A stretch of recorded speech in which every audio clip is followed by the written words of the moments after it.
میرے نبی نے فرمایا قیامت کے دن میں اٹھوں گا، میرے دائیں طرف سے ابو بکر اٹھے گا، میرے بائیں طرف سے عمر اٹھے گا۔ حضرت بلال کی قبر ملک شام میں ہے، لیکن میرے نبی نے فرمایا بلال میرے قدموں سے اٹھے گا، مدینے سے اٹھے گا۔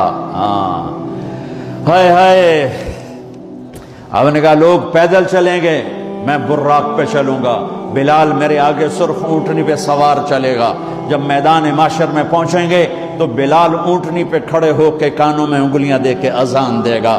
وہ اذان بلالی رہ گئی رسم اذان، روح بلالی نہ رہی، فلسفہ رہ گیا تلقین غزالی نہ رہی۔ وہ اذان بلالی ہم سب سنیں گے جب کہیں گے اشہد ان لا الہ الا اللہ، تو سارا میدان معاشر کا مرد عورت کہے گا سچ کہہ رہے ہو۔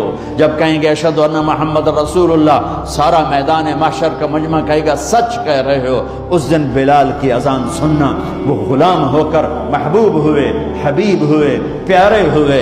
جب ہائے ہائے ظہر کی نماز کی اذان دینے لگے، اللہ کے نبی کا انتقال ہو چکا ہے، جب اشہد ان محمد پر پہنچے تو روتے روتے روتے آواز بند ہو گئی، اور جلدی سے اذان پوری کر کے نیچے آئے، کہا آج کے بعد قسم اٹھاتا ہوں اذان نہیں دوں گا، میرا نبی نہیں ہے تو اذان بھی نہیں ہے۔ اور حضرت ابو بکر سے اجازت لے کر جب وہ خلیفہ بن گئے، جہاد پہ چلے گئے، 6 مہینے تک آئے نہیں۔ لاکھوں صحابہ جہاد میں گئے، کسی کو میرے نبی خواب میں نہیں آئے، صرف بلال کو آئے۔ بلال یہ کیا بے وفائی، ہم سے ملنا ہی چھوڑ دیا، ہمارے پاس آنا ہی چھوڑ دیا۔ آنکھ کھلی تو ان کو یوں لگا جیسے اللہ کے نبی زندہ بلا رہے ہیں، یا رسول اللہ میں آ گیا، یا رسول اللہ میں آ گیا۔ اور اسی وقت اونٹنی کو بھگایا۔ 21 دن کا سفر، 21 دن کا سفر 7 دن میں کیا، 7 دن صرف نماز اور پیشاب کے لیے اترتے تھے اور بھگاتے بھگاتے بھگاتے۔ 8ویں دن جب مدینے میں پہنچے تو آتے شور مچایا، یا رسول اللہ میں آ گیا، یا رسول اللہ میں آ گیا۔ ان کے ذہن سے نکل گیا کہ آپ تو دنیا سے جا چکے ہیں۔ جب مسجد کے قریب پہنچے تو پھر تڑپ اٹھے اور چیخنے لگے کہ آپ تو ہیں ہی نہیں۔ پھر گئے سیدھے قبر پہ جا کے یوں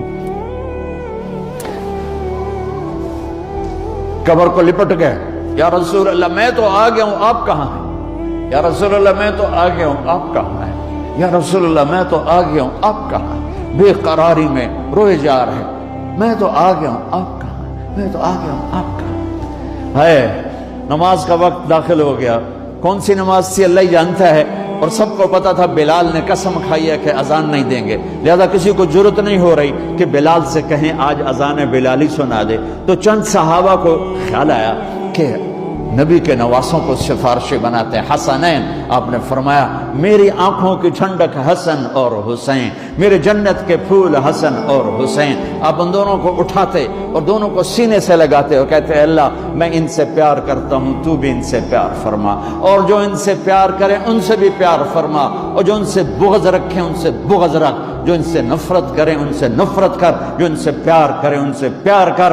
صحابہ آئے بچوں کے پاس، حسن حسین، کہ بچوں آج کسی کی نہیں چلے گی، تم بلال سے کہو اذان دے۔ تو یہ دونوں ننھے منھے بھائی، حسن 7 سال کے، حسین 6 سال کے، 10 مہینے کا فرق تھا دونوں بھائیوں۔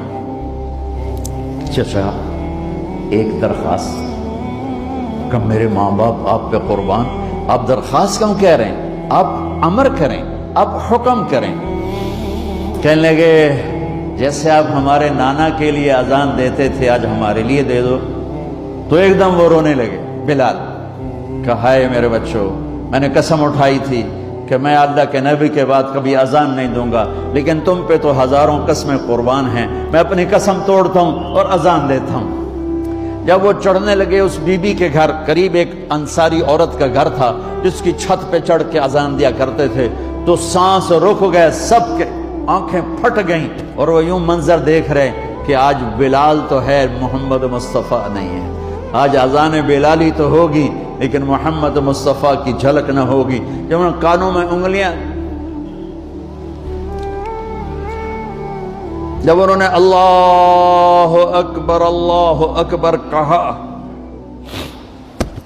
تو مدینے میں گھر گھر ماتم بچھ گیا، عورتیں بھی چیختی ہوئی گھروں سے باہر نکل آئیں، سارے مدینے کی گلیوں میں چیخ و پکار مچ گئی۔